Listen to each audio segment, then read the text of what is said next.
friends, welcome to yet another episode of Lightbulb Moments. If this is your first time stopping by, thank you. My name is Nelia and it's so good to have you here. If this isn't your first time stopping by, thank you for coming through once again. I appreciate you being here. Okay, so today I want us to talk about friendships. I want us to talk about repairing broken friendships. Just earlier on this week, I was listening to a YouTube video. I was watching a YouTube video rather, and this lady was sharing a story about how when she was younger, she had a very good friend. I think she was just about a teenager. She had a very good friend, and this friend did something to her that really hurt her feelings. Like it really hurt her to the core. And she went home. She was annoyed. Her mom called her up and said, "Hey, what's going on with you?" And she says, "Well, I had a scuffle with this my friend, and I'm so annoyed that she could do that to me." And her mom says, "Well, what do you want out of this?" And she says, "Well, I'm upset. Like, mom, how do I know what I want out of this?" And her mom asks her, "Is this your friend?" And then she says, "Mom, she's my friend. Do you know her?" And her mom says, "No, like, is she your friend?" And she says, "Yes, she's my friend." And her mom says, "Is this someone that you see yourself building a lasting friendship with beyond now?" And she says, "Yes, I see that." And her mom says, "Well, go on ahead and talk to her." And in her mind, she's thinking that her mom telling her to go on ahead and talk to this lady was like, go confront her, go yell at her, go shout at her, tell her that, "Ma'am, I don't like what you did, blah, blah, blah, blah, blah, blah." But her mom said, "No, go and talk to her with a sweet spirit. Go and talk to her, have a conversation with her, say that, hey, this is what happened. I wasn't happy with what you did. Why did you do that?" And hear her out. You never know probably what she was going through. You just never know. Just ask. And she says that that act or that advice that her mom gave her helped save or repair that friendship, that broken friendship that she would have otherwise walked out of, because she was prepared to walk out of that friendship. And the advice her mom gave her made her stay. And now she and the friend are like going strong 20 something years later. They are still very good friends.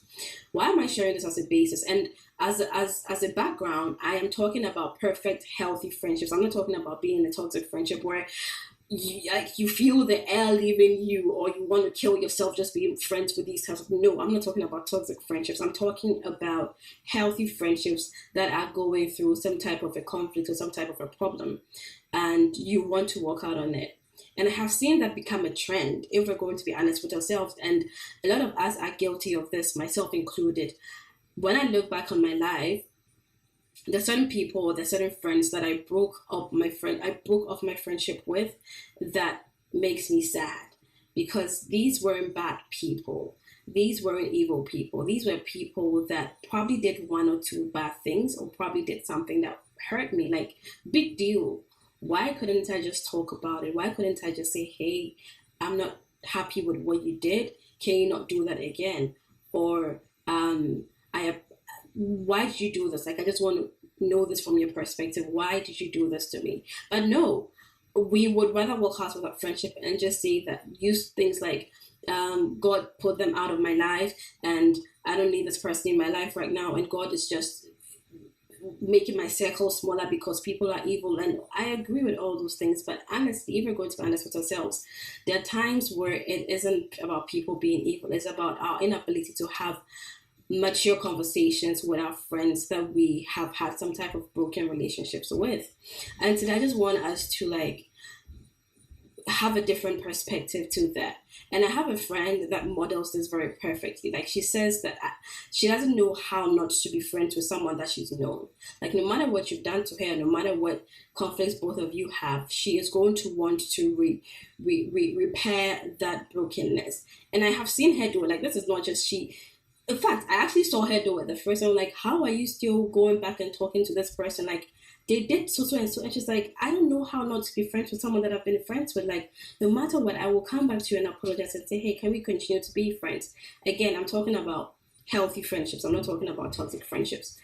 And I just love the spirit with which she does that and her understanding of that. And I hope that that is a perspective that is a way of repairing friendships that we can normalize, right? Let us normalize not walking out of friendships at the least or minimal problems or conflicts. Many of us have missed out on great friendships because we could not repair them, because we could not have adult conversations, because we couldn't have mature conversations, because we didn't want to confront what this person had done, or we did not want to be confronted. But that is the key to repairing our relationships and our broken friendships. Like, if you aren't going to walk out of that toxic relationship or that toxic friendship, as much as you can, try to have mature conversations, mature emotional and mental conversations that would help you to continue to grow this friendship. Because like I said, a lot of us have missed out on what would have otherwise been like great friendships and great companions for life, because we could not have adult conversations, we could not have mature conversations about the conflicts that was in the friendship, or that we were experiencing at the time.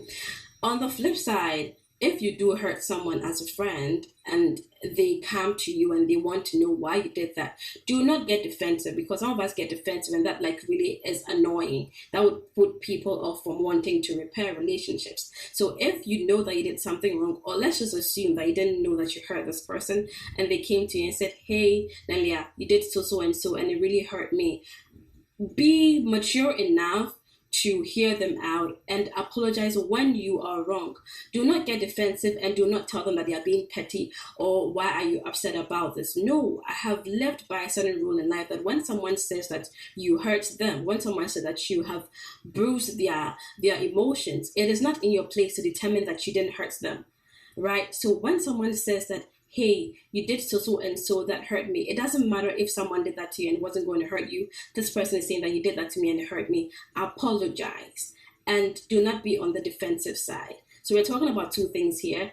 Be mature enough, or let us be mature enough to have conversations about conflict in our friendships, and also let us be mature enough that when people come to us and say, hey, you did so and so to me and I wasn't really happy with it, let us be in a place where we can offer a sincere, honest, heartfelt apology so that we can repair broken friendships and we can have lasting friendships that would serve us some time to come. So I hope this has been helpful. I hope that this has been insightful. I hope that you are going to, from now on, learn to repair broken friendships rather than just to walk away from them and assume that they do not deserve to be in your life or you don't deserve to be in their life.